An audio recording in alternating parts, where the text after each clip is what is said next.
महाराष्ट्र शासनाच्या शालेय शिक्षण व क्रीडा विभागामार्फत विविध प्रोत्साहनपर उपक्रम हे सुरू करण्यात येणार आहेत आणि 5 तारीखला 11 वाजता महामाननीय राज्यपाल यांच्या अध्यक्षतेखाली आदरणीय मुख्यमंत्री आणि उपमुख्यमंत्री या योजना लोकार्पण करणार आहेत। याच्यामध्ये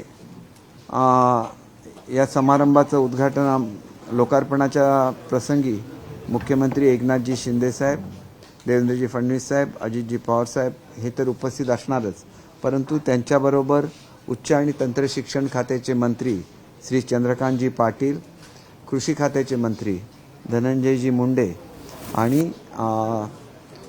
ग्रामविकास खात्याचे मंत्री श्री गिरीशजी महाजन हे उपस्थित राहणार आहेत आणि स्किल डेव्हलपमेंट म्हणजे कौशल्य विकास खात्याचे मंत्री श्री मंगलप्रसाद लोढाजी सुद्धा उपस्थित राहणार आहेत। याच्यामध्ये जो आमचा प्रमुख कार्यक्रम आहे तो मुख्यमंत्री माझी शाळा सुंदर शाळा अभियान आहे आणि हे जे अभियान आहे या अभियानाची सुरुवात ही 5 तारीखपासून होणार आहे आणि सर्वसाधारण शाळांमध्ये मुलं ही चाकोरीबद्ध शिक्षण घेत असतात, पण त्यांना जगण्यासाठी आवश्यक कौशल्य याची तोंड ओळखणं आवश्यक असतं।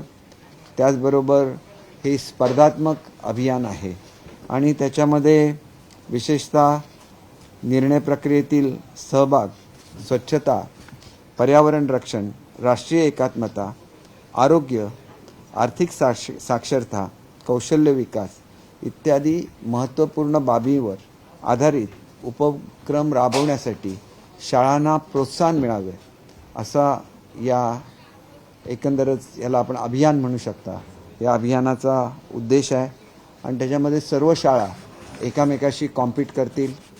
याच्यामध्ये जे गट बनवलेले आहेत त्याच्यामध्ये मुंबई महानगरपालिका हा एक वेगळा गट बनवलेला आहे। मुंबईचे दोन्ही डिस्ट्रिक्ट जे आहेत, मुंबई सिटी, मुंबई सबर्बन हे एकामेकाशी कॉम्पिटिशन करतील।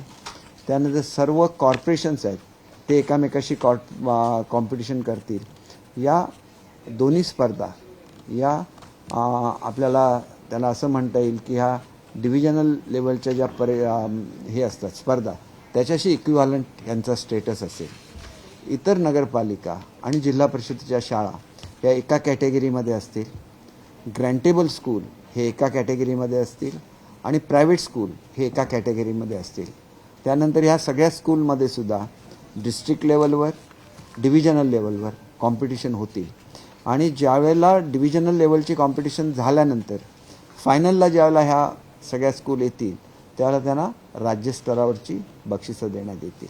त्याच्यामुळे हे सगळं करत असताना मुलांनी स्वच्छतेमध्ये सहभाग घ्यावा, मुलांनी वाचनामध्ये सहभाग घ्यावा, आपण ज्याला फायनान्शियल लिटरसी म्हणतो त्याच्यामध्ये मुलांनी सहभागी व्हावं, शाळेची एकंदर इन्फ्रास्ट्रक्चर आहे हे इम्प्रूव्ह व्हावं, असे वेगवेगळे याच्यामध्ये मुद्दे आहेत आणि प्रत्येक मुद्द्याला पॉईंट्स दिलेले आहेत आणि प्रत्येक स्तरावरच्या कमिट्या निश्चित केलेल्या आहेत आणि जी बक्षिसाची रक्कम असेल प्रत्येक स्तरावरची ही शाळेचं इन्फ्रास्ट्रक्चर इम्प्रूव्ह करण्यासाठी वापरली जाणार आहे आणि त्याच्यामुळे एकंदर या संपूर्ण उपक्रमावर 86 कोटी रुपये खर्च होणार आहे आणि जवळजवळ 2 कोटीपेक्षा जास्त मुलांपर्यंत आपण पोहोचणार आहोत। पुढची पिढी सक्षम घडवण्याच्या दृष्टीने या स्पर्धेचा फार मोठा सहभाग राहील। दुसरी जी योजना आहे ती दत्तक शाळा योजना आहे।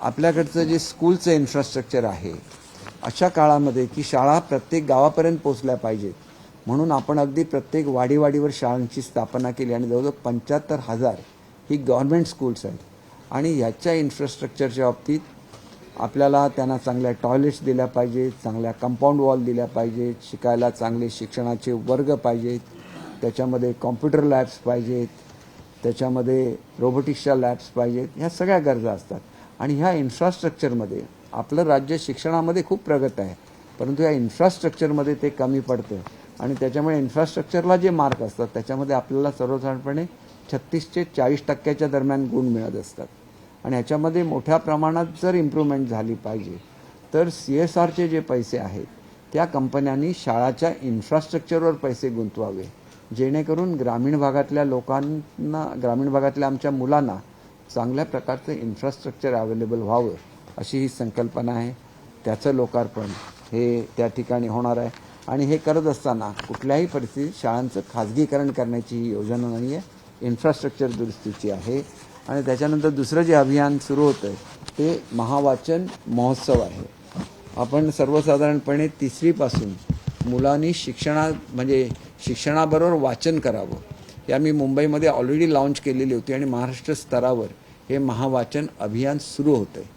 आणि त्याच्यामुळे 3री पासून 8वीपर्यंत दर आठवड्याला ह्या वाचनाच्या संदर्भातला जे अभियान आहे हे राबवलं जाणार आहे. त्याचा फीडबॅक घेतला जाणार आहे.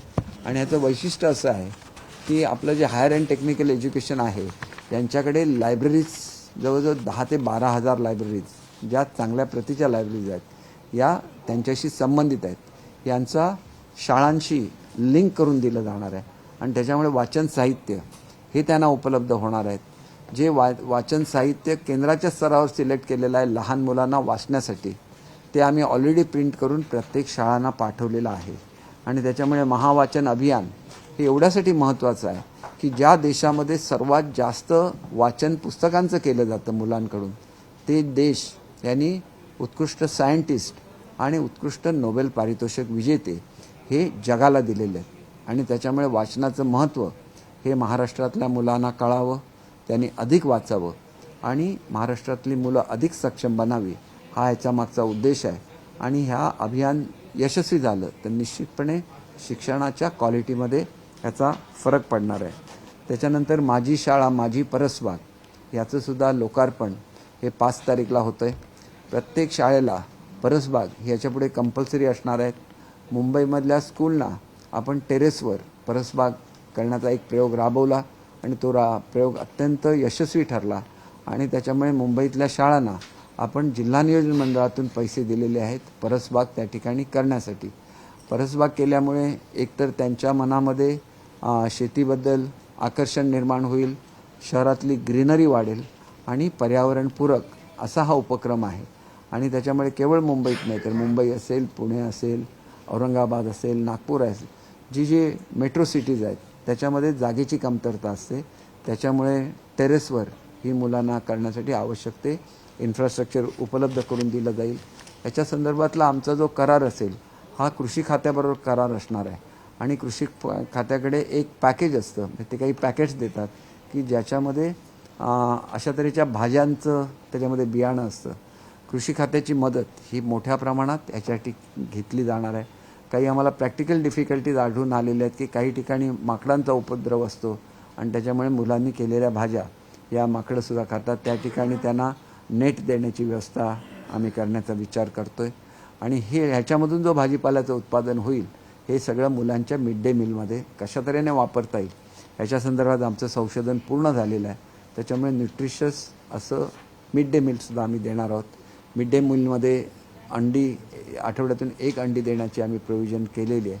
त्याच्या व्यतिरिक्त आम्ही जो मेनू बदललेला आहे तो कशा रीतीने इकॉनॉमिक्स, त्याचं जे इकॉनॉमिक्स आहे त्याच्यामध्ये बसावा याच्यासाठी आणि एखाद दुसरा आठवडा होईल, नाहीतर आधीच आम्ही हे मिड डे मीलचं मध्ये सुद्धा जे बदल करतो आहे ते आम्ही आतमध्ये अंतर्भूत केले असते.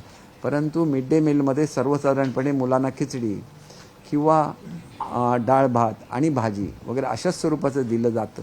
ह्याच्याऐवजी त्यांना 3 कोर्स मील देता येईल का की ज्याच्यामध्ये सॅलड्स असतील, त्यानंतर भातापासून बनवलेला एखादा पदार्थ जसं बिर्याणी आहे, जसा मसाले भात आहे, अशा तऱ्हेचं देता येईल का.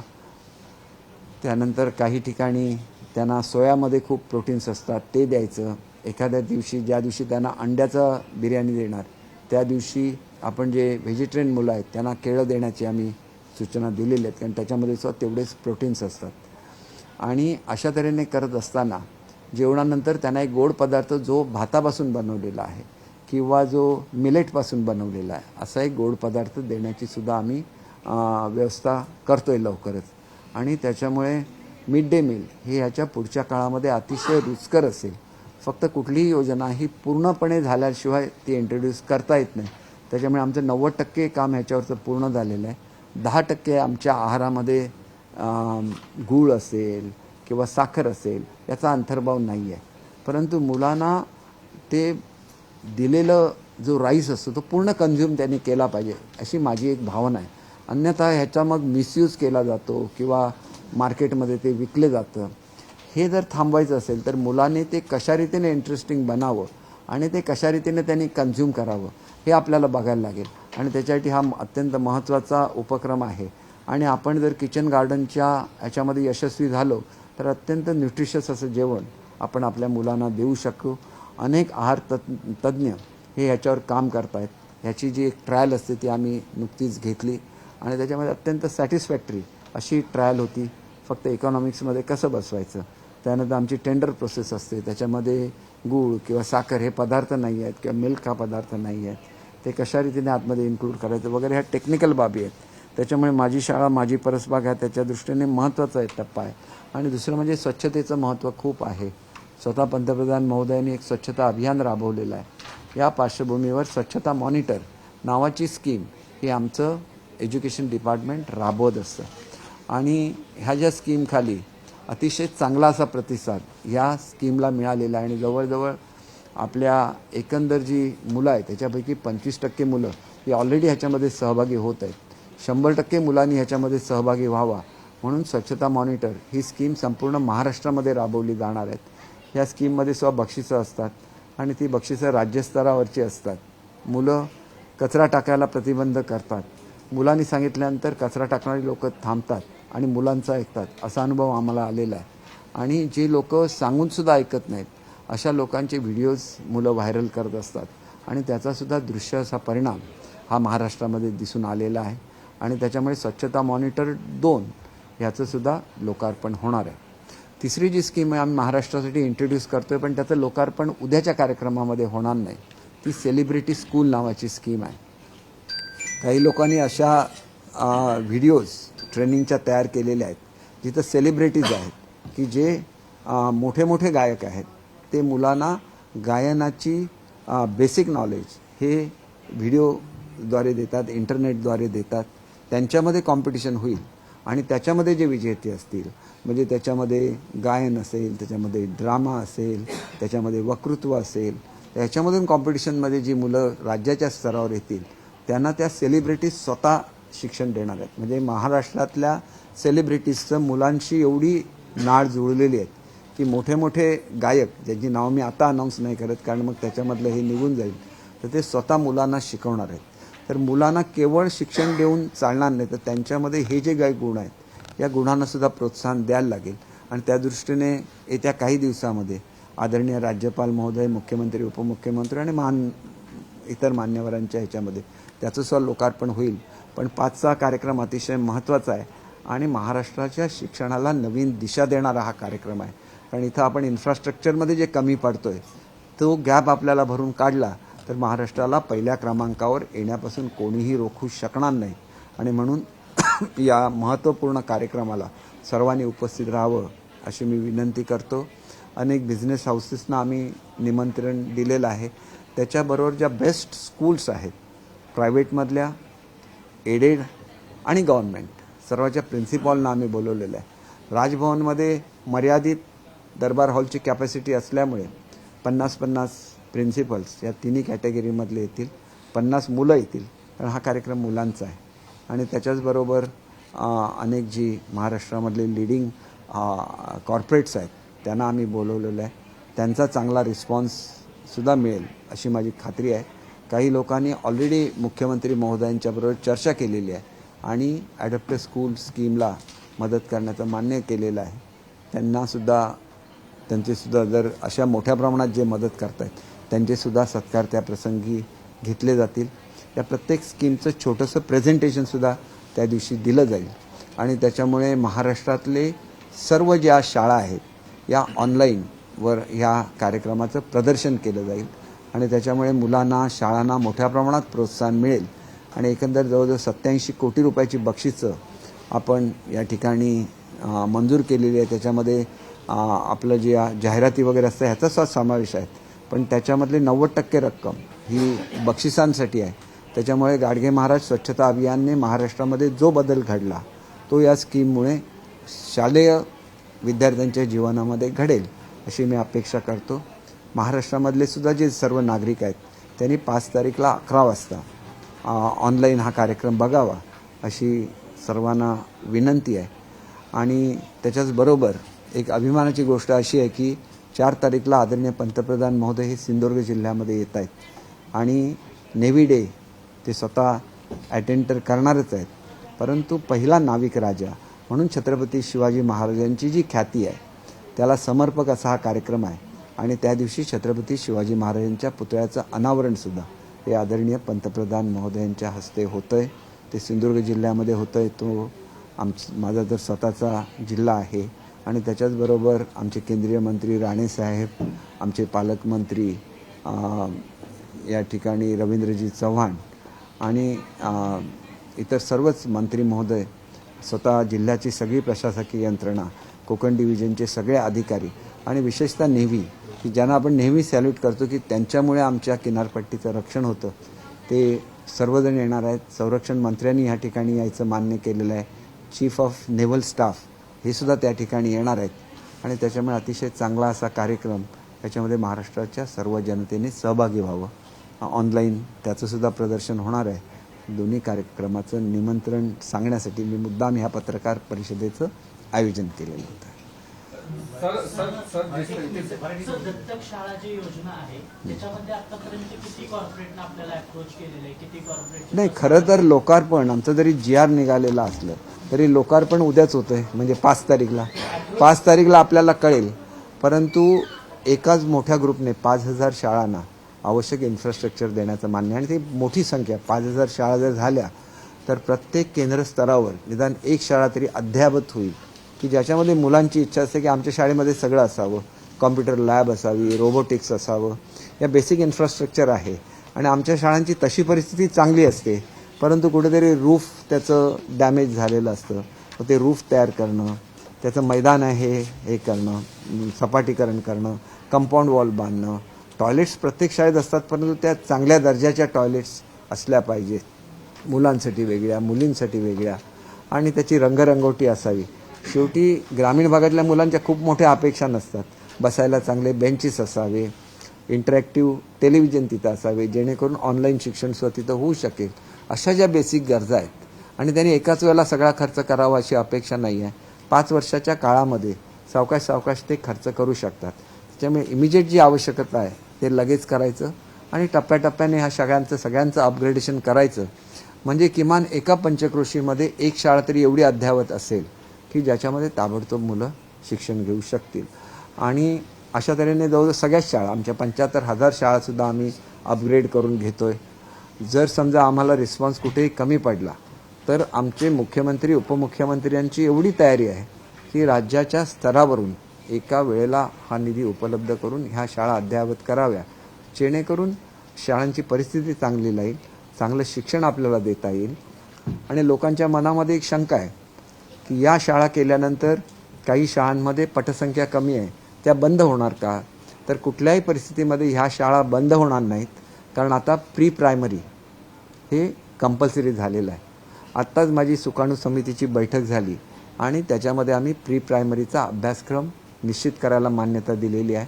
लवकरच याचं मटेरियल तयार होईल आणि प्री प्रायमरी हे सर्वसाधारणपणे ज्या ठिकाणी अंगणवाडी असते त्याच ठिकाणी ज्युनियर KG, सिनियर KG, पहिली आणि दुसरी हे वर्ग असतील.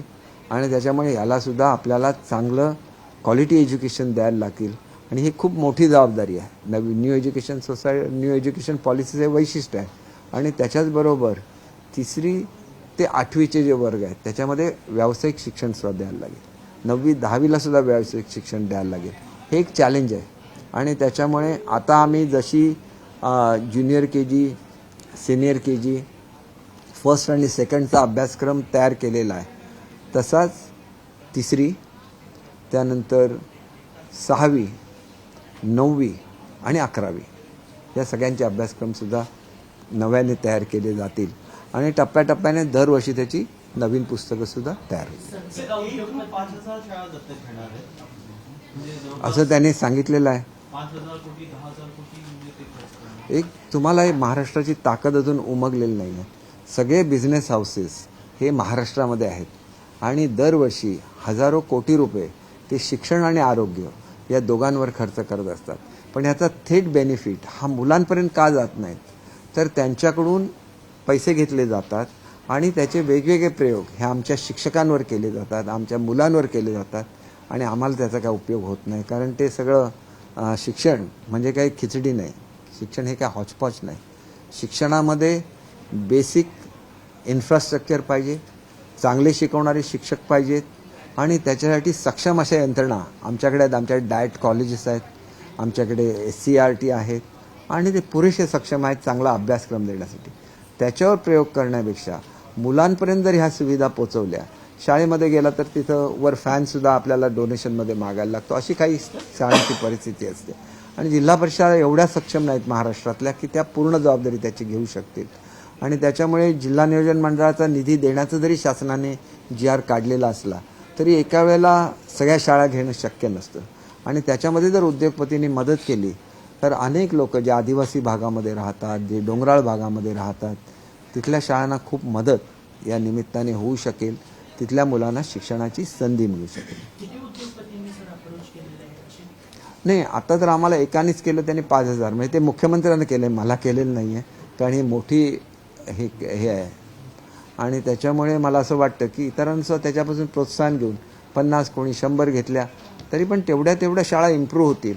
आणि मग उरला आमचा जो पैसा आहे तो प्रत्येक शाळेला थोडं जाण्याऐवजी आमच्याकडे PM श्री स्कूल आहे, त्याला आम्ही पुरेसा निधी देऊ शकतो. आदर्श शाळा योजना आहे, त्याला आम्ही पुरेसा निधी देऊ शकतो.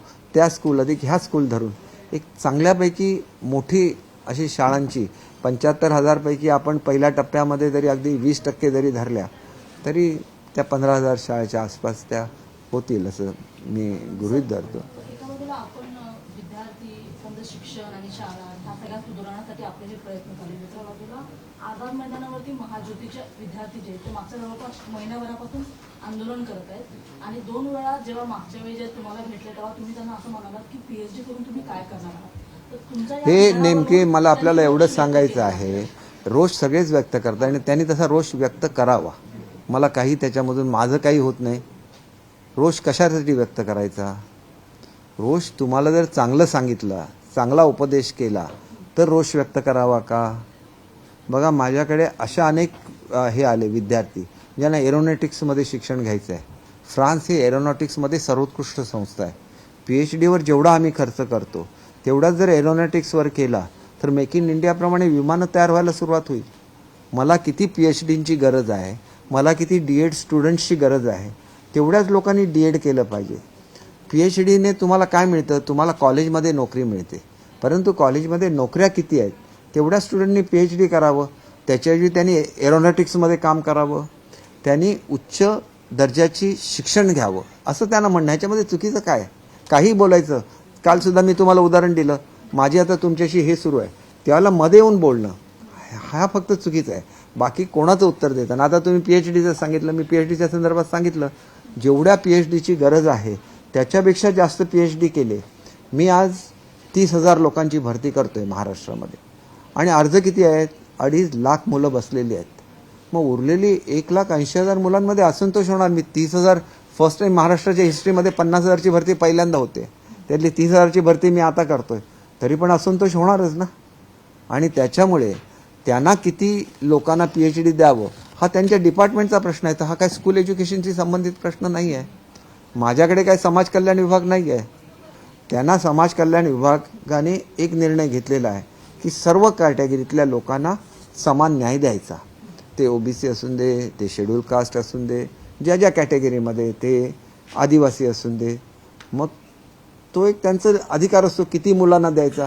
परंतु इक्वल जस्टिस सर्वांना देण्यामध्ये काय चूक आहे असं मला स्वतःला वाटत नाही. आणि मी त्यांचा काय अपमान केलेला नाही सांगण्यासाठी की सगळ्यांनी PhD करायचं आणि PhD केल्यानंतर बेरोजगार राहायचं असेल तर मग त्या PhDचा उपयोग काय? आणि त्याच्यासाठी त्यांनी अधिकचं ज्ञान घ्यावं आणि त्याच्यापेक्षा कमी खर्चामध्ये ते अधिकचं ज्ञान त्यांना मिळू शकतं आणि ते त्या मुलांना मिळून ते जीवनामध्ये यशस्वी ठरावे. हे स्पष्ट बोलणारा मी मंत्री आहे.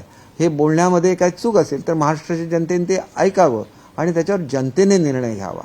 माझा केवळ अधिकार आहे असं म्हणून कोण जर बसत असेल तर ते बसणं त्याचा अधिकार आहे, परंतु निर्णय घेणं हा शासनाचा अधिकार आहे. त्याच्यामध्ये हे माझ्या खात्याशी संबंधित हा प्रश्न नाही. त्याच्यामुळे मी याच्यावर काय बोलू शकत नाही. याच्यामध्ये एकतर उच्च आणि तंत्र शिक्षण आणि दुसरं सोशल जस्टिस हे जे खातं आहेत हे दोन घेऊ शकतात निर्णय. हा एक भाग झाला. परंतु आजसुद्धा या अनेक ज्या वेगवेगळ्या स्कीम आहेत ह्याच्यामधून मुलांना उच्च शिक्षण हे विनामूल्य मिळत असतं. ते शिक्षण त्यांनी घ्यावं. एकाच डिग्रीचा कोणी आग्रह धरू नये. कारण एकाच डिग्रीचा, जसं मी तुम्हाला उदाहरण दिलं की सगळ्या मुलांनी D.Ed केलं, सगळ्या मुलांनी B.Ed केलं, तर काय 2 लाख मुलांना आपण नोकरी देऊ शकत नाही. आवश्यकता किती होती? 30,000ची, 50,000ची, कदाचित प्रायव्हेट स्कूल धरून 80,000ची. तर 80,000 मुलांनीच D.Ed किंवा B.Ed केलं असतं तर मग हा प्रश्न उद्भवला नसता. अनेक लोकांना प्रश्न असा पडतो की मी राणेसाहेबांना का भेटायला गेलो? अत्यंत महत्त्वाच्या कामासाठी त्यांनी मला फोन केला होता. आता हे एवढे D.Ed राहिल्यानं आयुष्यामध्ये दुसरं काहीच करता येणार नाही. मग त्यांच्यासाठी काहीतरी करूया का? तर त्याच्यावर सुद्धा मी माझ्या डिपार्टमेंटशी चर्चा करतोय की ह्या ज्या ज्युनियर सिनियर KG आहेत त्यांना शिकवण्याचं स्किल त्या मुलांना देता येईल का जे TET झालेले नाही आहेत. कारण TET करणं हे केंद्र शासनाने कंपल्सरी केलेलं आहे. मग त्यांना ज्युनियर सिनियर KGला घेतलं तर त्यांना ते स्किल द्यायला लागेल की एकदम छोट्या मुलांना कसं शिकवायचं.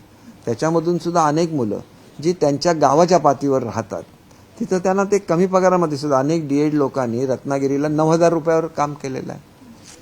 म्हणजे काय होतं की गावाच्या स्तरावर त्यांच्याच गावात जर त्यांना नोकरी मिळाली टेम्पररी, म्हणजे ते काय परमनंट 6 तास 8 तास शिकवण्याची नाही, 2-2.5 तास जे त्यांना शिकवायला लागतं लहान मुलांना, ते जर 2.5 तास शिकवायची त्यांची तयारी असेल तर ह्याच्यावर सुद्धा आम्ही मार्ग काढू शकतो.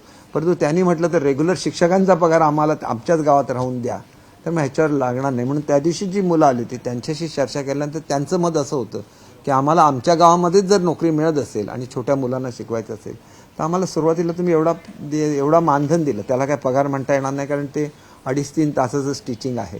आता सुप्रीम कोर्टाने सुद्धा तासवारीचं तत्त्व मान्य केलेलं आहे. तर तासावर ते शिकवू शकतात आणि तिथलं इथं त्यांना रोजगार निर्माण करता येईल. नाहीतर एवढ्या D.Ed बेकारांचं करायचं का? हा मोठा प्रश्न महाराष्ट्रासमोर उभा राहील आणि ती मुलं कायम असंतुष्ट राहतील. तर मुलांना आधार देणं हे आमच्यासारख्या लोकांचं काम आहे. हे करत असताना मुलं एखाद्या वेळेला चुकली तर त्यांना सांगणं की तुम्ही शिस्त पालन केलं पाहिजे, हे सुद्धा शिक्षण मंत्री म्हणून माझं काम आहे. उद्या माझ्या मुलांना ते शिकवणार आहेत. ती मुलं जर शिस्तीमध्ये आले पाहिजेत तर त्यांचं वर्तन शिस्तबद्ध पाहिजे, एवढीच माझी अपेक्षा. त्याच्या पलीकडे काय नाही. आणि हे बसणं, कोणाबद्दल नाराजी व्यक्त करणं, अमुक करणं तमुक करणं, लोकशाहीमध्ये तुम्हाला हा अधिकार दिलेले आहेत, त्याचा वापर त्यांनी केला म्हणून मला वाईट वाटण्याचं कारण काय? मला जे योग्य वाटलं ते जर योग्य नसेल तर त्याचा निर्णय महाराष्ट्राची जनता करेल की त्यांनी उत्कृष्ट आयुष्यामध्ये बनावं की नाही. राणेसाहेबांची भेट घेतली आणि D.Edच्या विद्यार्थ्यांच्या संदर्भात तुम्ही त्यांच्याशी चर्चा केली. पण आता जेव्हा महाज्योतीचे विद्यार्थी आपल्याला येऊन भेटत आहेत तेव्हा बघा, महाज्योती हा माझ्याशी संबंधित विषय नाही. आपण पुन्हा एकदा समजून घ्या की मला येऊन भेटले तर मी संबंधित यांना भेटायला सांगतो आणि हा विषय हा मी कॅबिनेटमध्ये सुद्धा चर्चा केलेली आहेत. म्हणजे माझ्याशी बोलल्यानंतर मी काय केलं नाही असं बिलकुल नसतं. हे बघा, कधीही जो मनुष्य प्रामाणिक असतो तो आपला, समजा त्या दिवशी मला एक मुलगी भेटली आणि तिने म्हटलं ह्याचं काय झालं आहे, आम्ही 5 डिसेंबरची डेडलाईन दिलेली आहे, 5 डिसेंबरच्या पूर्वी तुमचं सगळं पूर्ण करून तुम्ही शिक्षकांना चॉईस दिले पाहिजेत.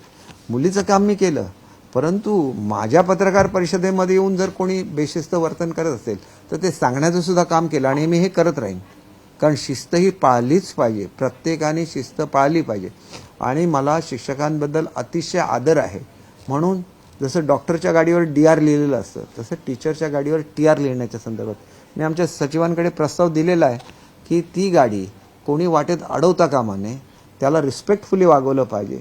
हा जो मंत्री म्हणतो त्याच्याकडे तुम्ही असं वर्तन करता ना, कोणाला वाईट वाटणार ना. कारण माझ्या मुलीपेक्षा लहानही मुलं असतात, माझी मुली त्यांच्यापेक्षा जास्त व्हायची, माझा तो अधिकार आहे. केवळ गायक नाही, त्याच्यामध्ये नाटकामध्ये काम करणारी लोक आहेत, त्याच्यामध्ये उत्कृष्ट वक्तृत्व देणारी जे महाराष्ट्रामधले टॉपमोस्ट लोक आहेत ती सुद्धा त्याच्यामध्ये आहेत. आणि त्याच्यामुळे मुलांना, ह्या सगळ्या विद्यार्थ्यांना एका वेळेला ऑनलाईन ट्रेनिंग होणार. ज्यांना ज्या विषयाची आवड आहे, कोणाला म्युझिकची आवड असेल, कोणाला सिंगिंगची आवड असेल, कोणाला ड्रामाची आवड असेल, कोणाला वक्तृत्वाची आवड असेल, त्या फील्डमध्ये ते उत्कृष्ट बनावे अशी इच्छा आहे. बघा, आपण जशा शाळांचे इन्फ्रास्ट्रक्चर सुधारतोय तसं मुलंसुद्धा सर्वोत्कृष्ट महाराष्ट्रातली घडली पाहिजेत. मी काय शिक्षणामधला तज्ज्ञ नाही, मी एक ॲडमिनिस्ट्रेटर आहे आणि मला कळतं की मी महाराष्ट्राला काय डिलिव्हर केलं पाहिजे. आणि म्हणून मी सांगितलं होतं की 1 वर्षामध्ये शिक्षकांचे प्रश्न संपवणार आणि आम्ही तसे ते संपवण्याचा प्रयत्न केला. टप्पा अनुदानाला सगळ्यांना एका लेवलला आणलेलं आहे. शिक्षकांची भरती सुरू केलेली आहे. बरेचसे प्रश्न, केंद्रप्रमुखांची भरती केलेली आहे. त्याच्यानंतर जे विद्यार्थ्यांच्या संदर्भात जे टेक्निकल डिसिजन होते, सर्वांना युनिफॉर्म देणं, सर्वांना शूज सॉक्स देणं, सर्वांना वह्यांची पानं देणं, पुस्तकांचं ओझं कमी करणं, सगळ्या गोष्टी करून दाखवल्या. आता क्वालिटी एज्युकेशन देण्याची वेळ आहे आणि ह्या वेळेला एकच केंद्रबिंदू, तो म्हणजे विद्यार्थी.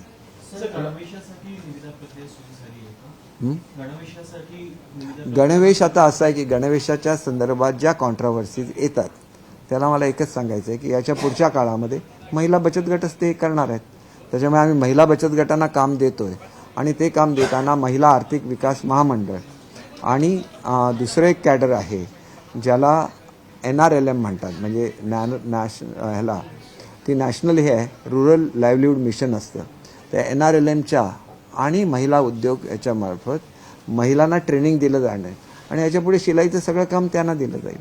त्याच्यामुळे क्वालिटीसुद्धा राहील, एकसारखे ड्रेस शिवले जातील आणि दुसऱ्या आम्ही जे ड्रेसचं आता सिलेक्शन केलं आहे याच्या पुढच्या वर्षापासून स्काउट अँड गाईड हे कंपल्सरी सगळ्या स्कूलला असणार आहे आणि त्याच्यामुळे त्याचा जो ड्रेस आणि आमचा ड्रेस एकसारखा असणार. फक्त स्कार्फ आणि टोपी घातली तोच मुलगा तो ड्रेस घालून स्काउट गाईडला जाऊ शकतो. शिक्षकांचा लोड कमी करणार यासाठी तुम्ही घोषणा केली होती शिक्षक दिनाच्या कार्यक्रमात आणि त्याबाबत समिती नेमली होती, तर त्याचं पुढे काय झालं, त्याचा रिपोर्ट काय? त्याच्या संदर्भात आम्ही सचिवांच्या अध्यक्षतेखाली एक कमिटी नेमलेली आहे आणि कमिटीच्या कार्याला वेळ होत असेल तर तोपर्यंतच्या काळामध्ये शिक्षकांना कुठलंही एक्स्ट्रा काम द्यायचं असेल तर आमच्या डिपार्टमेंटची परमिशन घेतल्याशिवाय असं काम कुठल्याही शिक्षकांना देता येणार नाही. याचं क्लिअर कट सर्क्युलरसुद्धा आम्ही काढलेलं आहे. त्याच्यामुळे या संदर्भात आता कोणाच्याही मनामध्ये शंका असण्याचं कारण नाही. जी नॅशनल ड्युटीज असतात म्हणजे इलेक्शनचं काम आणि सेन्ससचं काम हे प्रत्येक डिपार्टमेंटला करणं कंपल्सरीच आहे. या 2 कामाच्या व्यतिरिक्त शैक्षणिक जी कामं आहेत ती शैक्षणिक कामं करायला मात्र नकार कुठल्याही शिक्षकाला देता येणार नाही. समितीचा अहवाल अजून आलेला नाही. सर्वांकडून त्यांचं म्हणणं मागवलेलं आहे आणि ती समिती लवकरच आपला अहवाल देईल. प्रधानमंत्री का आपके जिले में दौरा है, किस तरीके से दौरा रहेगा और क्या क्या चीजें प्रमुख तौर पर वहाँ पर? देखिए, पंतप्रधान जी सिंधुदुर्ग में आना ये बहुत बड़ी बात है और नेवी डे सिंधुदुर्ग में सेलिब्रेट होना ये भी एक बहुत बड़ी बात इसलिए है कि छत्रपति शिवाजी महाराज ऐसे पहले राजा थे करंट डेज में जिनका खुद का नेवी था, मतलब नाविक दल था. उन्होंने नाविक दल के इम्पोर्टेंस को समझा था. अगर वो और कुछ साल जिंदा रहते, उनकी आयु अगर बड़ी रहती तो ब्रिटिश, फ्रेंच और दूसरा हॉलैंड है जहाँ से इस ये डच लोगों ने जो आक्रमण किया वो कभी भी नहीं होता. ये एक ऐतिहासिक सत्य है, लेकिन ये इम्पोर्टेंस बाकी के राजाओं ने समझा नहीं और इसीलिए अब जो ब्रिटिश आए वो समुंदर के मार्ग से आए और उन्होंने पूरे भारत पे अपना कब्जा ले लिया. क्या क्या चीजें उस दिन, जैसा आपने बताया कि प्रधानमंत्री का अलग अलग जगहों पर कार्यक्रम होंगे, किस तरीके से होंगे? और देखिए, आने के बाद वो छत्रपति शिवाजी महाराज का जो स्टैचू नेवी ने खड़ा किया है उसका उद्घाटन करेंगे. बाद में वो तारकर्ली में जाएंगे, वहाँ पे वो नेवी डे की परेड देखेंगे और बाद में राष्ट्र को वो संबोधित करेंगे. दूसरा स्कूली शिक्षा जुड़ा हुआ सर, छात्रों का सांस्कृतिक और आध्यात्मिक विकास हो इसीलिए स्कूलों में रामायण और महाभारत पढ़ाया जाए, इस तरह की मांग होती है. क्या महाराष्ट्र सरकार इस बारे में विचार करेगी स्कूली शिक्षा का हिस्सा बनाया जाए रामायण महाभारत के? भाजपा बीजेपी के सांसदों ने पत्र भी लिखा है. देखिए, ऐसे है कि किस चीज़ का अंतर्भाव एजुकेशन में हो, एक एक्सपर्ट कमेटी रहती है, हम तो वो डिसाइड नहीं करते. नेशनल लेवल पे कमेटी रहती है, फिर स्टेट लेवल पे कमेटी रहती है और उसमें 2 चीज़ें हैं जिसके बारे में हमें अपने स्टेट के हिसाब से कुछ इंक्लूजन करने की सुविधा रहती है. उसमें से एक हिस्ट्री है, क्योंकि हर एक स्टेट की हिस्ट्री डिफरेंट रहती है, हर स्टेट की ज्योग्राफी डिफरेंट रहती है. एक 2-3 सब्जेक्ट ऐसे हैं कि जिसमें भाषा अलग अलग रहते हैं हर स्टेट के, वहाँ के रिवाज अलग होते हैं। तो ये चीज़ें छोड़ के बाकी तो एजुकेशन सेम ही रहता है। तो उसमें अगर भारतीय संस्कृति का गौरव हो तो ये कोई बुरी बात नहीं है, क्योंकि भारत की संस्कृति है उसको पूरे विश्व में उसका ऑनर किया जाता है। तो भारतीय संस्कृति क्या थी, उसका उगम कैसे हुआ, और देखिए आज जो आप इंडियन कल्चर देखते हैं पूरे साउथ ईस्ट एशिया में, उस वक्त जो राजा थे उन्होंने करीब हजारों साल राज किया और इस वक्त ये पूरी एरिया जुड़ गई। वो भी पहले नाविक राजा थे जिन्होंने नेवल का ये किया, इसीलिए साउथ ईस्ट एशिया में आज भी वहाँ पे इंडियन कल्चर है, हमारे धर्म का वहाँ पे ये है। तो ये सब इंडियन कल्चर है, इंडियन हिस्ट्री है। देखिए छत्रपति शिवाजी महाराज के बारे में हम लोग बोलते हैं, लेकिन उनकी जब राजधानी किसी को पूछेंगे अगर महाराष्ट्र के, तो वो बोलेंगे कि रायगढ़ छत्रपति शिवाजी महाराज की राजधानी है। लेकिन वस्तुस्थिति क्या है कि बाद में वो राजधानी कोल्हापुर में शिफ्ट हो गई, और जब छत्रपति संभाजी महाराज के जो लड़के थे उनको रिहा किया गया तो सातारा की गद्दी बनी। तो इसके बाद छत्रपति का पूरा व्यवहार एक कोल्हापुर या सातारा से चल रहा था। लेकिन उसके बाद मराठा साम्राज्य का जो विस्तार हुआ वो पूरे भारतवर्ष में हुआ, दिल्ली तक हर जगह पे, महाराष्ट्र तंजावर से शिंदे साहब का जो ग्वालियर है वहाँ तक सब मराठा सरदारों का राज था। और जब दिल्ली का तख्त भी जब उस पर आक्रमण किया गया तो भी मराठियों को 2 बार गए, एक बार पानीपत में जीतते और दूसरी बार अगर पानीपत में नहीं हारते तो भारत की हिस्ट्री अलग होती। और ये ऐतिहासिक सत्य है। तो बहुत सारे लोगों को मालूम नहीं है कि कहाँ तक मराठा राज था और वो मराठा राज कहाँ था, उसको बृहन महाराष्ट्र बोलते। तो इसके बारे में भी लोगों को पढ़ाना चाहिए कि महादजी शिंदे कौन थे, सयाजीराव गायकवाड़ कौन थे, ये बहुत सारी चीज़ें, अहिल्याबाई होलकर कौन थी। तो इनका राज बना है बहुत बड़े एरिया पे। तो ये बहुत पराक्रमी वीर थे। तंजावर में भोसले थे तो बहुत पराक्रमी वीर थे जिन्होंने अपना खुद का साम्राज्य वहाँ पे खड़ा किया। तो ये मराठाओं का और महाराष्ट्र का इतिहास है। तो इतिहास में ये भी आना चाहिए, और इसको भी कोई अगर विरोध करता है तो वो विरोध सही नहीं है, ऐसे मुझे लगता है। अहिल्याबाई होलकर की बात आपने कही, तो अहिल्याबाई होलकर को अगर आप प्रस्तावित करते हैं तो उसकी दृष्टि पढ़ाई जानी चाहिए। तो जिस तरीके से उन्होंने पूरे देश भर में मंदिरों का जीर्णोद्धार कराया, खासकर काशी विश्वनाथ से लेकर के आपको उज्जैन से लेकर त्र्यंबकेश्वर से लेकर इन सारी जगहों पर जो ज्योतिर्लिंगों के उसको भी देखिए ये भी एक इतिहास ही है ना। अगर कोई त्र्यंबकेश्वर में जाता है या कोई काशी विश्वेश्वर में जाता है तो वहाँ का उद्धार किसने किया उसको मालूम होना चाहिए, क्योंकि यहाँ यही हमारी हिस्ट्री है। हमारी हिस्ट्री, ये हमारी कल्चर है जो सालों से चलती हुई आई है, और उसके बारे में हमें अभिमान होना चाहिए। क्योंकि हमारा जो कल्चर है वो एक शांतता का कल्चर है, जो पूरे विश्व को शांति किसने सिखाई है, इंडिया ने सिखाई। आगे चल के महात्मा जी ने सिखाई। तो महात्मा जी रोज प्रार्थना करते थे, रोज वो बोलते थे रघुपति राघव राजा राम पतित पावन सीताराम। भगवान की उपासना ही है ना। तो जो लोग, इसीलिए वो बोलते थे कि उन्होंने जो पार्टी खड़ी की थी उसको फ्रीडम के बाद डिसॉल्व करो।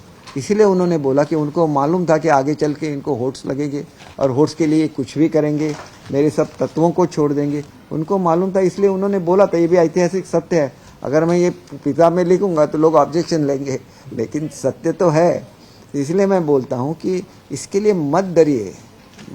रघुपति राघव राजाराम बोलने के लिए अगर महात्मा जी को कोई बोलता कि ये मत बोलो, फिर भी वो बोलते, क्योंकि उन्हें अपने संस्कृति का अभिमान था। ये सच है। और इसके लिए ये ऐसा नहीं है कि जब हमारे 2 टुकड़े हुए तो उनका अलग व्यवहार था। वो बोलने लगे कि ये पुअर कंट्री है, इसको पैसा दे दो हमारी तरफ से ताकि वो कंट्री वहाँ पे जिंदा रह सके। ये तो उनकी मानवता थी। लेकिन हमारा पार्टीशन हो गया, वो भी एक इतिहास है।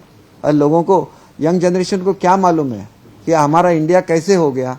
तो हमारा पार्टीशन हो गया, वो पार्टीशन कास्ट के ये था। आपका जो धर्म है उसके बेसिस पे ही हमारा डिवीजन हो गया ना। ये ऐतिहासिक सत्य है, तो लोगों को ये मालूम तो होना चाहिए। आप हर चीज़ को बोलेंगे, आपको वोट चाहिए इसलिए आप कुछ भी बोलेंगे तो इतिहास थोड़े ना बदला जाता है। सर इसके अलावा सर एक सवाल है, बारामती में सुप्रिया सुले के खिलाफ महायुति की तरफ से दादा के परिवार का कोई सदस्य चुनाव में उतरे, इस तरह की चर्चा चली। क्या अजीत पवार या सुनीता पवार उतरते हैं तो शिवसेना और बीजेपी को लगता है कि आप लोग मिलकर कड़ा मुकाबला कर सकते हैं सुप्रिया सुले का? देखिए, उनका मुकाबला क्यों करना चाहिए? दादा ने तो हर ग्राम पंचायत जीती है, तो दादा के पास इतनी पावर है कि वो खुद जीत के लाएंगे जिसको भी खड़ा करेंगे, क्योंकि उन्होंने लोगों का मन जीता है। देखिए, मन जीतना एक अलग बात रहती है, और मन का आपका मन जीता है नहीं कैसे पता चल जाता है? इलेक्शन में पता चल जाता है। अभी तो पूरे इलेक्शन हो गए बारामती कॉन्स्टिट्यूंसी के, और एक तरफा विजय अजीत दादा को प्राप्त हुई है। इसका मतलब साफ है कि लोग उनके साथ थे।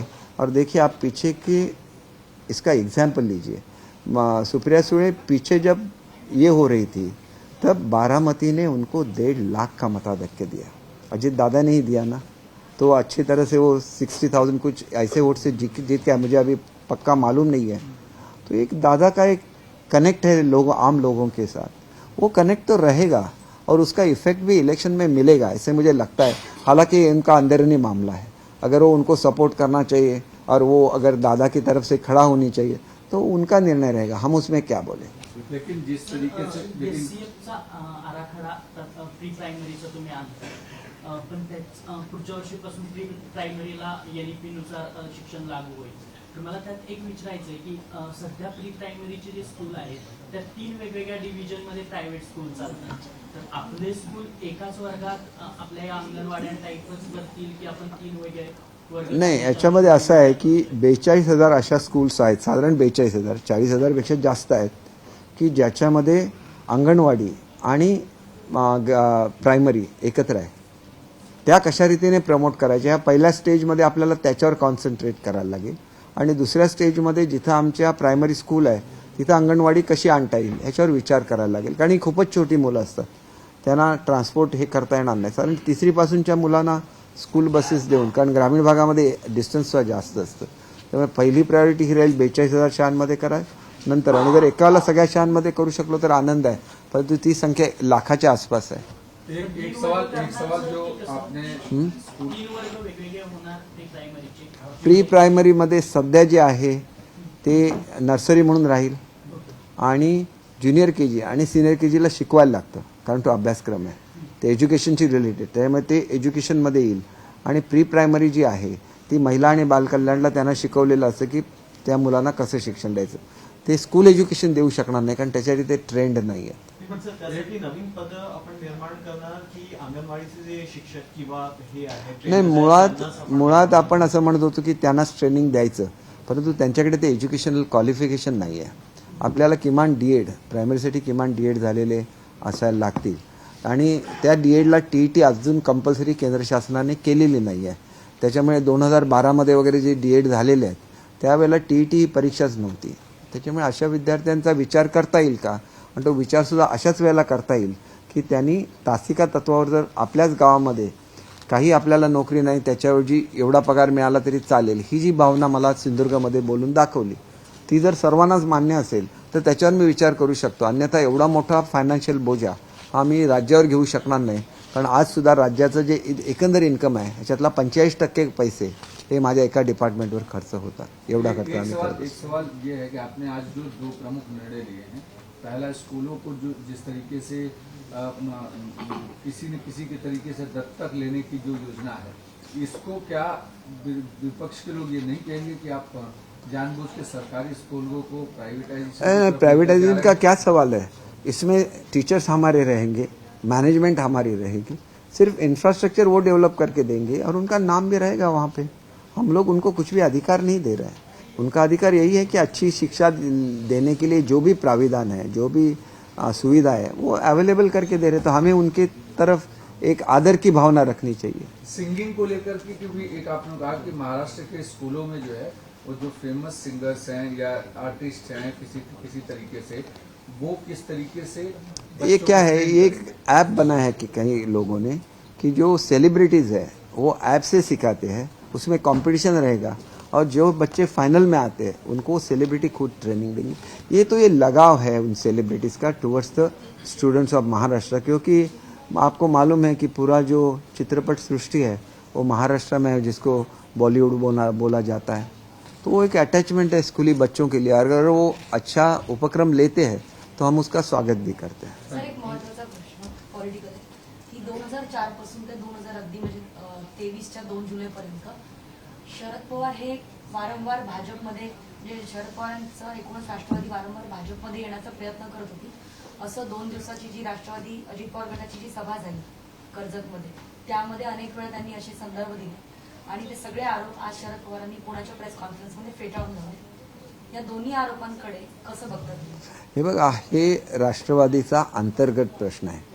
पवारसाहेब एक मोठं नेतृत्व आहे, मी काय त्यांच्याबद्दल बोलणं चुकीचं ठरेल. परंतु पवारसाहेबांच्या संमतीशिवाय एवढं मोठं पाऊल उचलण्याची आज महाराष्ट्रामध्ये कोणाची हिंमत होईल असं मला स्वतःला वाटत नाही, कारण मला त्यांच्याबद्दल अतिशय आदर आहे. आणि त्याच्यामुळे त्याचं उत्तर त्यांनी काय जे दिलं असेल ते गृहीत धरावं लागेल. परंतु ते उत्तर किती लोकांना पटेल महाराष्ट्रातल्या, हा मुळात शंका आहे. कारण त्यांच्याबद्दल लोकांना आदर असतो. साहेबांच्या विरोधात जाऊन कोण काय करू शकेल त्यांच्याच पक्षामध्ये, ह्याच्यावर कोणाचा विश्वास शक्यतो बसणार नाही असं मला वाटतं. आणि त्याच्यामुळे अजितदादांनी जे सांगितलं असेल तो त्यांचा स्वतःचा अनुभव असेल. आणि त्याच्यामुळे स्वतःचा अनुभव, कारण मी हे सांगतो, शिवसेनेमध्ये सुद्धा भाजपबरोबर जायचा निर्णय आमच्याच पक्षप्रमुखांनी घेतलेला होता. आता ते बोलायलाच तयार नाहीत त्याच्यावर. म्हणजे आम्ही केलं तर चुकीचं आणि त्याच्याबद्दल वाटेल तसं बोलायचं. आणि तुम्ही तर भाजपबरोबर जाणार होता हे मला माहिती आहे ना. मग तुम्ही सांगितलं पाहिजे खरोखर आम्ही भाजपबरोबर जाणार होतो की नाही. सर तुम्ही हे केव्हाचं बोलताय? आताचं कसं, ज्यावेळेला राज्य होतं, राज्य हे बघा, राष्ट्रवादी काँग्रेसमध्ये जाताना राष्ट्रवादी काँग्रेसबरोबर जाताना नाही, ज्यावेळेला 2 वर्ष पूर्ण झाली महाविकास आघाडीला, त्यावेळेला महाविकास आघाडी संपवायची आणि भाजपबरोबर युती पुनर्स्थापित करायची असा निर्णय झालेला होता. आता ही लोक मान्यच करणार नाहीत ना, आम्हालाच गुन्हेगार म्हणणार. म्हणजे तुम्ही केलं तर योग्य, आम्ही केलं तर चुकीचं. तुम्ही काय सांगितलं की आपल्याकडून चूक झालेली आहे, आपण हिंदुत्व सोडलं, आपण बाळासाहेबांचा विचार सोडला, आम्हाला परत त्या विचाराबरोबर जायचं आहे तुम्ही म्हणू शकता, मग आम्ही का नाही म्हणू शकत? एकनाथ शिंदे साहेब, उद्धव ठाकरे कधी म्हणाले होते? अहो तुम्ही बघितलेलं आहे ना, ज्या ठिकाणी पंतप्रधान महोदयांची आणि उद्धव साहेबांची जी भेट घडली त्याच्यामध्ये हे ठरलेलं होतं. आणि ते ठरवण्यामध्ये जी मोजकी लोक होती, 3-4 लोक होती, त्यापैकी एक मी होतो. ही वस्तुस्थिती आहे. आणि ही वस्तुस्थिती त्यांच्या लोकांना माहिती नाही का? हे सुभाष देसाईंना माहिती आहे, हे अनिल देसाईंना माहिती आहे, हे एकनाथ शिंदे साहेबांना माहिती आहे. पण आता एकनाथ शिंदे साहेबांनी सांगितलं तर तुम्ही म्हणणार की स्वतःच्या ह्याच्यासाठी होय म्हणतात. पण त्यावेळेला ते आमचे नेते होते, त्यांनाही सांगितलेलं आहे की असं असं ठरलेलं होतं आणि आता ते त्याची अंमलबजावणी करत नाही आहेत. आता करत नाहीत म्हटलं तर सगळ्यांचाच आग्रह होता ना, हे करा म्हणून आग्रह होता. तुम्ही निर्णय घेतला आणि आयत्याला बदलला. इतरांना बदलता येत नाही ना. त्यांची मानसिक तयारी झालेली होती की आपल्याला मूळ विचाराबरोबर जायचं आहे. महाराष्ट्रातल्या जनतेने आपल्याला ज्या विचारासाठी निवडून दिलेलं आहे त्या विचाराबरोबर जायचं. त्याच्यामध्ये चूक काय आहे? आम्ही एकत्र इलेक्शन लढवली ना, महाराष्ट्राच्या जनतेने आम्हाला युती म्हणून मतदान केलेलं आहे. एकटी शिवसेना की एवढं एकट्या भाजप म्हणून मतदान केलेलं नाही आहे. आणि हे जे वारंवार म्हटलं जातं की पंतप्रधानांना बाळासाहेबांच्या बद्दल आदर नाही, तर मी स्वतः बघितलेलं आहे की त्यांच्या मीटिंगनंतर जो फीडबॅक मला देण्यात आला त्याच्यामध्ये अत्यंत आदर हा बाळासाहेबांच्याबद्दल पंतप्रधान महोदयांना आहे. आणि त्याच्यामुळेच त्यांनी हे मान्य केलेलं होतं की तुम्हाला पाहिजे त्यावेळेला तुम्ही हे करा, परंतु युतीचं शासन महाराष्ट्रामध्ये आलं पाहिजे. अजित पवार असं सुद्धा म्हणतात की आम्ही 4 जागांवरती लोकसभेच्या जागा निवडणार आणि जिथे ठाकरे गट कमकुवत असेल किंवा ठाकरे गटाचे जिथे उमेदवार असतील लोकसभेचे तिथे सुद्धा आम्ही प्रयत्न करणार. तर अशा जागांवरती राष्ट्रवादीचा अजित पवार गट जर दावा करत असेल तर तुमची शिवसेना त्यांना मदत करणार. हे बघा, ज्यावेळेला आपण युती करतो त्याला एकामेकाला पूरक असं काहीतरी केलं पाहिजे. त्यांनी आपल्या 4 जागा ज्या वीक आहेत त्या सांगितलं इथं तुम्ही शिवसेना स्ट्रॉंग आहे त्या जागा तुम्ही घ्या आणि तुमचे कॅन्डिडेट इथं कमी पडतात त्या जागा आम्हाला द्या. तर तो चर्चेचा प्रश्न आहे. याचा अर्थ काय आम्ही आमच्या जागा सोडून देणार असं बिलकुल नाही. आमच्या वाटेला ज्या जागा यायच्या आहेत त्या आम्ही लढवणार, त्यांच्या वाटेला ज्या जागा येणार तिथं आम्ही त्यांना मदत करणार आणि भाजपच्या ज्या ठिकाणी आहेत तिथं आम्ही दोघं मिळून भाजपला मदत करणार. शेवटी सर्वांनी मिळून एकच उद्दिष्ट ठेवलं पाहिजे की मोदी साहेब पुन्हा एकदा पंतप्रधान बनले पाहिजे, तर राष्ट्राची प्रगती होत राहील. ही वस्तुस्थिती आहे. राजकारण कशाशी करायचं?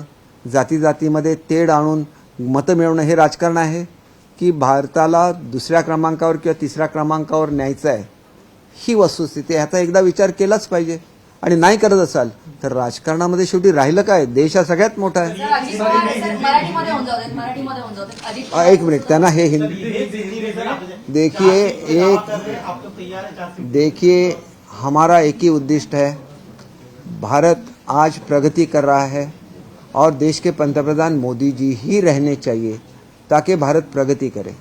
आज जात जात में, अलग अलग समाज में एक तनाव पैदा करके ऐसी स्थिति लाने की कोशिश की जा रही है जिससे देश का नुकसान होगा, और देश का नुकसान नहीं होना चाहिए।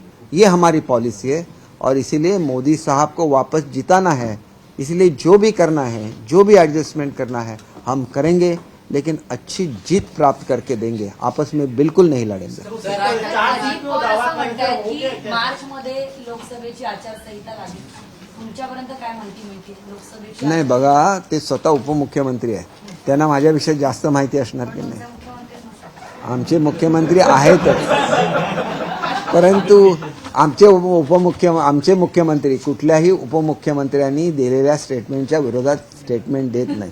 एवढंच नाही तर अत्यंत वाईट बोलणाऱ्या लोकांना सुद्धा माफ करतात. कोणी माफ केलंय सांगा मला? मुख्यमंत्री हे पद आहे आणि ते महाराष्ट्राची शान आहे. नेहमी आपण म्हणजे महाराष्ट्र असं म्हणायचं नसतं. महाराष्ट्र म्हणजे महाराष्ट्र आणि मुख्यमंत्री म्हणजे मुख्यमंत्री. कधीतरी चुकून कोण झालं तर त्याला महत्त्व नसतं. महाराष्ट्राचे मुख्यमंत्री पद ही व्यक्तिनिष्ठ नाही, तो त्या पदाचा मान आहे, तो प्रत्येकाने दिलाच पाहिजे. परंतु काही लोकांना हे माहिती नसतं. अशा लोकांच्या केवळ आदरापोटी आमचे मुख्यमंत्री शांत राहत असतात आणि तो आदर हा बाळासाहेबांचा आहे आणि तो आदर आमच्या मनामध्ये नेहमी राहतो. राज ठाकरे आणि मुख्यमंत्र्यांची बैठक झाली. सर महत्वाचं आहे सर. आणि मुख्यमंत्र्यांची बैठक झाली सर. मराठी पाट्यांच्या असं सांगितलं जाते मराठी पाट्यांच्या, पण असंही म्हटलं जातं की येत्या निवडणुकांसाठी जे आहे ते भेट झाली, चर्चा झाली, राजकीय चर्चा झाली. एक बघा, बाळासाहेबांचा विचार घेऊन राजसाहेब ज्याला पुढे जातात त्याच्यामध्ये मराठी हा विचार सुद्धा बाळासाहेबांचाच आहे ना, आणि तो राज्य शासनाचाच तो कार्यक्रम आहे. काही लोक सुप्रीम कोर्टामध्ये गेले आणि त्याची प्रतिबंध केलेला होता. आता सुप्रीम कोर्टाने निर्णय दिलेला आहे, त्याच्यामुळे मराठी पाट्या महाराष्ट्रात सर्वकडे लागणार ही वस्तुस्थिती आहे. लोकांनी त्याची तयारी करावी आणि तसं ते केलं जाईल. पण राज ठाकरेंना येत्या निवडणुकीमध्ये कोणत्या स्थानामध्ये बीएमसीच्या असो किंवा विधानसभा लोकसभेच्या असो, राज ठाकरेंना तुमच्या माहितीचा एक भाग बनवावा असं काही चाललंय का तुमच्या पक्षामध्ये? नाही, हे सगळं तुम्हाला माहिती असतं, मला कसं कळणार आहे? हे असं मला माहिती असू शकत नाही. आम्ही बघा, मी स्वतः सुद्धा अनेक वेळेला राजसाहेबांना भेटायला जातो. ही वस्तुस्थिती आहे. याचं कारण ते एक ज्येष्ठ नेते आहेत, मुंबईशी त्यांचं कनेक्ट आहे, तळागाळाशी त्यांचं कनेक्ट आहे, महाराष्ट्राशी त्यांचं कनेक्ट आहे. अशा व्यक्तींचं मार्गदर्शन घेतलंच पाहिजे आणि ते खुल्या मनाने मार्गदर्शन स्वतः करत असतात. त्याच्याबद्दल मी त्यांचा आभारी आहे. देश विदेशातील प्रत्येक घडामोडींचे लाईव्ह अपडेट मिळवण्यासाठी आता साम टीव्हीच्या सर्व सोशल मीडिया प्लॅटफॉर्मला लाईक, फॉलो आणि सबस्क्राईब करा. तसंच सर्व नोटिफिकेशनसाठी बेल आयकॉन प्रेस करायला विसरू नका.